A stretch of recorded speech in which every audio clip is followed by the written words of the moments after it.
So there's a new interview out by People magazine. Meghan Markle on being in honeymoon period again with husband Prince Harry.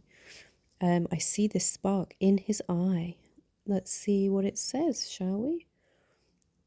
So it's exactly how it was in the beginning. The Duchess of Sussex tells People of her relationship with Harry. But doesn't she always say that they're just so madly in love with each other regardless? Like the amount of PDA and stuff they do. Is it not like that anyway? For the cameras, maybe. Meghan Markle says she and Prince Harry are in a honeymoon period again as she reignites her creative energy. Um, an intimate interview with People in this week's exclusive cover story. The Duchess of Sussex 43 opens up about her husband, how her husband is loving seeing her dive back into the entrepreneurial world with her lifestyle brand as ever, and her Netflix series with Love Meghan. So yet again, it's already all about her. It's always about her with everything she does, whether that's standing in front of him, when she should have let him go first, making things all about herself, just the norm with her. How Harry loves seeing her dive back into the entrepreneurial world. Like, wasn't she trying to do that before anyway, with all these projects she's been doing? Yet again, let's see how many times she says me. My husband met me when I had the TIG, and I see this spark in his eye when he sees me doing the thing that I was doing when he first met me. Me. It's almost like a honeymoon period again, she adds, because it's exactly how it was in the beginning when he'd watched me scribbling away, writing newsletters, fine tuning edits, and just really being in the details of it. But she lacks details with pretty much everything she does. It's all very superficial. Word salad. She doesn't do research. We've seen that with the new As Ever brand, where there's been, you know, copyright issues. Is that the right word? Or plagiarism? Plagiarism issues. You know, she's copied the logo, or it's very, very similar to another one. There's two other companies called As Ever. So she's either done her research, seen that there are other places with the same name or other companies with the same name, and doesn't care and feels she can just step all over them because she's just this very narcissistic, well, I'm so important, I'm bigger than all of you, so I'm going to take it because I want it. Or she didn't do her research, so therefore, is she really in the details of anything? We've seen this time and time again with Meghan. Just scrolling down, and what is this picture? It's not very flattering, but I 100% guarantee there's probably a picture of Princess Diana wearing a very similar outfit and hat. 100%. So this wraps up with, while Meghan dives into her entrepreneurial pursuits, the couple continues their work with Archewell Foundation as Harry, 40, focuses on his philanthropic efforts. Doing what? They don't do anything. Ugh. I imagine that it's the same as it would be for any couple, she says. You have your individual jobs, but then you have things that you share together. So I thought they had professionally split up. And individual jobs, they work on something for like a minute, and then they abandon ship. Doesn't she do just 1 hour for Archewell? She doesn't do anything. She just opens new businesses. That could be her business at this point, is just opening new businesses and then abandoning them. How best to fail at businesses by Meghan Markle. So we've been such a close team for so long that we're just in it beat by beat with each other, she shares. And I love that. To be able to be a female founder and do that with my husband's support means everything. I don't think Harry has much of a choice at this rate. Um, if he doesn't, then, we've all heard the bullying rumours with Meghan and her staff. What's she going to be like at home? She's also got the kids. She could use them against him, or keep them from him. He kind of doesn't really have a choice. He's not exactly welcome back in England, is he? Anywho. So, this is interesting. Meghan and Harry, who wed in 2018, have settled into a comfortable rhythm at home in Montecito, California, with their children, Prince Archie and Princess Lilibet. So, why are they still calling them Prince and Princess? What I don't get is they wanted to leave the royal family so badly. They threw them under the bus with that book Spare that Harry did. They did the Oprah interview basically saying, they want nothing to do with the royal family. They want to live this private life, as we all know. But they're still calling their kids Prince and Princess and themselves Duchess or Duke and Duchess or whatever of Sussex. So it doesn't make any sense. It's like they know that this is the only reason they are relevant at the end of the day. If they don't have the titles, nobody would care. No one at all. So just scrolling down again, for Meghan, they were talking about normalcy with parenting, no matter how unique their situation is. Probably being the most hated people probably in the world at this point. So for Meghan, that normalcy includes casual nights out with Harry and friends. We go to a lot of dinners, and not just in people's homes or private rooms, we just go into the restaurant. She shares, I really love that we can just have fun. I mean, how many friends does she really have at this point?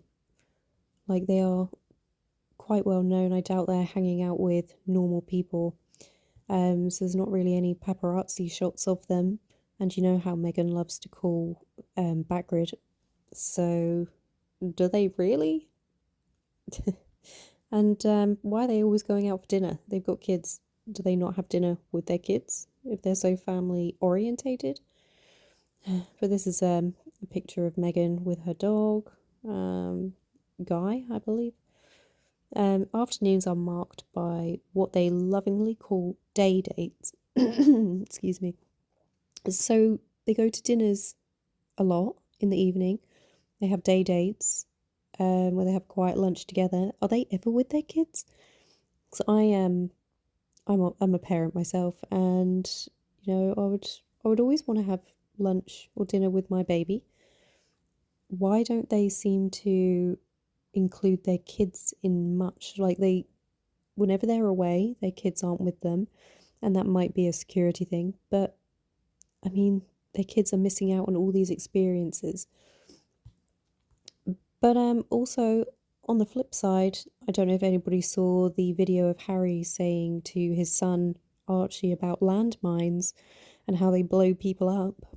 Terrible parenting. Who does that? Like, no one does that. Kids should still believe in Santa Claus, and Archie does not believe in Santa Claus, but he knows about landmines. So maybe it's a good thing that they stay away from their kids at this point. So I think all parents in this phase with kids the same age know it's rinse and repeat. What, going for lunches every day and dinners every single night with friends.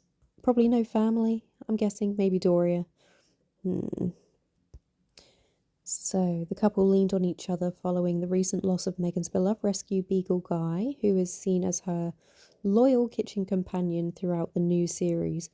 Additionally, the devastation caused by the Los Angeles fires prompted Meghan and Netflix to delay the premiere of her show, which she describes as a love letter to California. So, this love letter to California is her show, which is her pouring oil on hummus and asking people if they listen to music while they cook, and then being disgusted with the response if it doesn't match with her preferences and what brings her joy. I mean, that was just a sneak peek, so I'd imagine the rest of the show is going to be similar. That's going to be a great love letter to California. And also, why would anybody in California want to see someone who can rent a mansion, rent her friends, make perfectionist styled food when their houses have burnt down and they have nothing. Yeah, people really want to see that, Meghan. I'm glad that we paused, she says, and could really focus our energies on the stuff that matters amid the uncertainty and loss of some 11,000 homes. Meghan and Harry went to LA to volunteer and hosted displaced friends in Montecito. So, what displaced friends? Have any of them come forward? Have any of them posted how grateful they are to Meghan? I haven't seen anything. Um, but also, the energy they've given, or Meghan's given, is getting Billie Eilish merch to that 15-year-old girl. I wouldn't say that's really helping that much. Like, yeah, it's a nice thing to replace Billie Eilish merch, but I mean, I'm sure paying for a hotel or maybe helping with construction work or, doing stuff behind the scenes as well would be a lot more beneficial. Maybe they are already after that backlash on the Billie Eilish stuff. Um, but yeah, I don't know. I don't really see how they've helped with that. I don't like how they haven't really discussed the tragedy vulture type thing with the backlash with all of that. It'd be good if they addressed something like that within this article so they could kind of defend themselves in a way as well. Um, but interesting journalism. And it finishes with, "It will be a really long road to recovery," she says. "It's my home state and I will continue my support in whatever way I can." Okay, so you're going to buy everybody Billie Eilish stuff? What else are you going to do? Promise somebody a washing machine and a dryer that they can't use because they've got no house? So, yeah, I just feel like they're all talk, or they do the bare minimum just to make themselves look good. So, I mean, this article was quite bland. Meghan Markle on being in honeymoon period again with husband Prince Harry. Well, she kind of went on to the honeymoon period briefly, but I thought they were meant to be madly in love all the time. Wasn't there an article that said, "Oh, if you're in the same room as them, you feel like you want to leave. The way they look at each other, blah blah blah." Um, I mean, they're always showing PDA. Harry looks a bit reluctant a lot of the time, but I mean, Meghan's all over him all the time and always has been. So this is a very bland report. There isn't really much diverse journalism going on. It's not very compelling. It's just oh, yeah, I am making a new show. It doesn't really say much about the show either, to be honest, just that it was a love letter to California. And I'm very sorry to the people of California for having to go through that. But yeah, so it's all about her, as per usual. Um, well, I think there's only a couple of days to go until the show comes out. But yeah, we shall see what that brings. And yeah, this article, yet another one heavily directed by Meghan. Make me look good.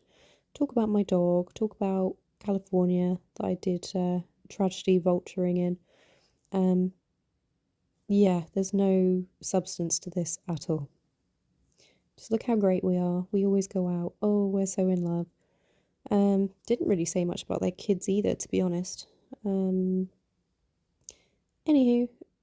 that's me just analysing a new article that's come out by People magazine. And I think that might be one of their go-tos anyway. So, of course, it's going to be, let's put Meghan in a shining bright light, shall we?